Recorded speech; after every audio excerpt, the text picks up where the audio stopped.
के साथी श्री शरद शुक्ला जी के लिए कि वो आए और अपने विचार प्रस्तुत करें। श्री शरद शुक्ला जी।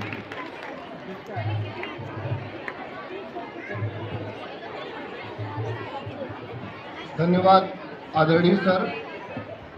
यहाँ पर मौजूद मुख्य अतिथि महोदय, आदरणीय प्राचार्य महोदय, आदरणीय उपाचार्य महोदय तथा सभी गणमान्य अभिभावक एवं प्यारे बच्चे, अगर आप पीछे देख रहे होंगे तो हमारे एनसीसी के बच्चे तिरंगे को हवा में लहरा रहे हैं और उसके फहरने के साथ 4 लाइनें मुझे समझ में याद आ रही हैं। बिखर कर शौर्य की खुशबू, बिखर कर शौर्य की खुशबू चमन को चूम लेती है, जवां हसरत तिरंगे की गगन को चूम लेती है।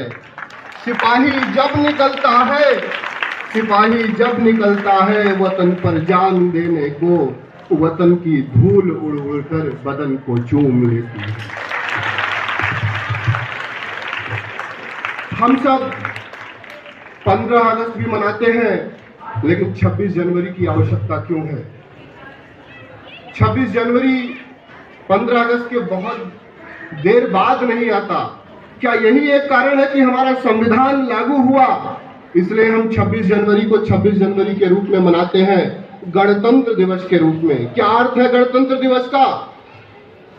गणतंत्र दिवस को अंग्रेजी में बोलते हैं रिपब्लिक, और अगर संवैधानिक शब्दों की सीमाओं में इसे हम पिरोने का प्रयास करें तो गणतंत्र का अर्थ उस देश के संदर्भ में होता है जहां का राज्य प्रमुख, राष्ट्र प्रमुख जनता द्वारा प्रत्यक्ष या अप्रत्यक्ष चुना जाता है।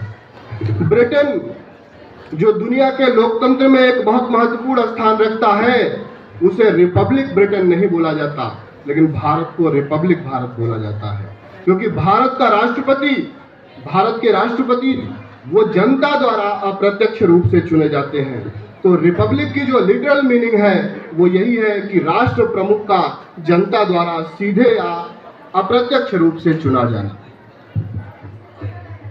26 जनवरी के इतिहास पर अगर हम दृष्टांत डालें, शर्मा सर ने आपको बहुत ही विस्तृत जानकारियां दी और हमारी एक होनहार बच्ची ने भी उसके बारे में आप सबको बताया।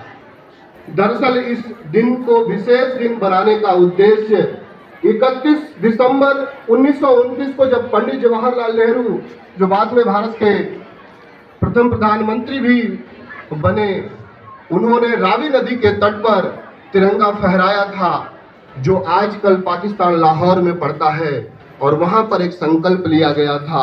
उस संकल्प को कांग्रेस की आम सभा में 26 जनवरी 1930 को पारित किया गया। वो क्या था? पूर्ण स्वराज का संकल्प था। 26 जनवरी हमारे संवैधानिक संकल्पों की सिद्धि का दिन है। बलिदानी पुरुषों का यह बलिदान दिवस हमें याद दिलाता है कि हमारे स्वतंत्रता संग्राम सेनानियों के बलिदान को तो हम 15 अगस्त को मनाते हैं और उनको याद करते हैं बहुत तन्मयता से, लेकिन 26 जनवरी को हम उन लोगों को याद करते हैं जिन्होंने उन कुर्बानियों से मिली स्वतंत्रता को पिरोया एक किताब के रूप में। हम जीवन कैसे जिएंगे, हमारा देश कैसे चलेगा, हम गुलामी की जंजीरों को तोड़कर अपने पैरों पर कैसे खड़े होंगे, इस संकल्प की सिद्धि का आज दिन है। हमारे नैतिक मूल्यों के उत्थान का दिन है आज। भारत का संविधान एक किताब नहीं है। भारत का संविधान समरसता की एक ऐसी किताब है जो तमाम उद्देश्यों, तमाम संकल्पों का पुंज है। हम किस तरह से इस देश की प्रगति में अपना योगदान देंगे, उसकी जो परिकल्पना संविधान सभा में हमारे देश के महापुरुषों, आप कल्पना करिए जिस संविधान सभा में महात्मा गांधी जैसे व्यक्ति बैठे हों, डॉक्टर राजेंद्र प्रसाद जैसे व्यक्ति बैठे हों, वहां विमर्श का क्या स्तर होगा। जब महात्मा गांधी द्वितीय राउंड टेबल कॉन्फ्रेंस में हिस्सा लेने पहुंचे थे ब्रिटेन, और उनकी वेशभूषा के बारे में तो आप लोगों को पता ही है, तो विंस्टन चर्चिल जो वहां का प्रधानमंत्री हुआ करते थे, उनको क्या बोले? अर्धनग्न फकीर। और उनको सूट बूट दिया गया कि आप इसे पहनकर आ जाइए, क्योंकि यहाँ का एक नॉर्म्स है उन्होंने जाने से इनकार कर दिया, मिलने से इनकार कर दिया ब्रिटेन के प्रधानमंत्री को। एक ऐसे व्यक्तित्व, ऐसे दृढ़ संकल्प व्यक्तित्व के सपनों का देश है भारत। गांधी जी ने जो सपने देखे वह संविधान सभा में मूर्त रूप देने का काम हमारे संविधान विदों ने किया। वैसे तो इस पर बात करने के लिए हम सब न उतने योग्य हैं, न समय की कोई सीमा है, लेकिन चूंकि कार्यक्रम की सीमा है, हमारे मुख्य अतिथि महोदय की भी एक सीमा है।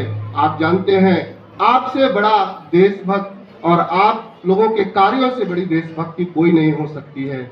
जो सेक्रीफाइस, जो सुप्रीम सेक्रीफाइस देश की सेना करती है इस देश के लिए, वो शायद ही कोई और व्यक्ति अपने कार्य से कर रहा हो।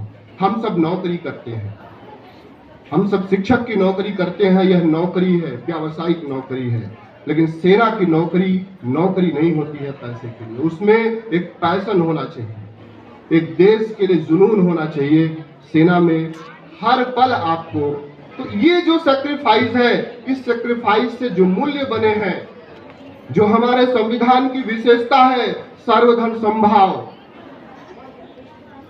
और जिस तरह से समरस देश जाति धर्म आधार पर विभेद को मिटाते हुए हमारा संविधान जो सीख देता है, जातियों के आधार पर विभेद न हो, धर्म के आधार पर विभेद न हो, संप्रदाय के आधार पर विभेद न हो, और बल्कि हम एक भारतीय बनकर इस देश के उत्थान में अपना सहयोग करें। सच्चे अर्थों में यही देशभक्ति है। हम सब अपने हिस्से की जो देशभक्ति है वो अपने कार्यों, अपने उत्तरदायित्वों से निभा सकते हैं। सेना जैसा कार्य तो हम लोग नहीं कर सकते, लेकिन जो उत्तरदायित्व मिले हैं उनका निर्वहन कर सकते हैं। और भारत के संविधान की समरसता पर 4 लाइनें मुझे याद आ रही हैं। इन 4 लाइनों के माध्यम से मैं अपनी वाणी को विराम दूंगा, क्योंकि कार्यक्रम अपनी गति से आगे बढ़ेगा। नरता का आदर्श तपस्या के भीतर फलता है, नरता का आदर्श तपस्या के भीतर फलता है, देता वही प्रकाश आग में जो अभीत जलता है। देता वही प्रकाश जो आग में अभीत जलता है, आजीवन झेलते दाह का दंश वीर व्रतधारी, को पाते तब कहीं अमरता के अधिकारी। धन्यवाद। बहुत बहुत धन्यवाद शुक्ला जी।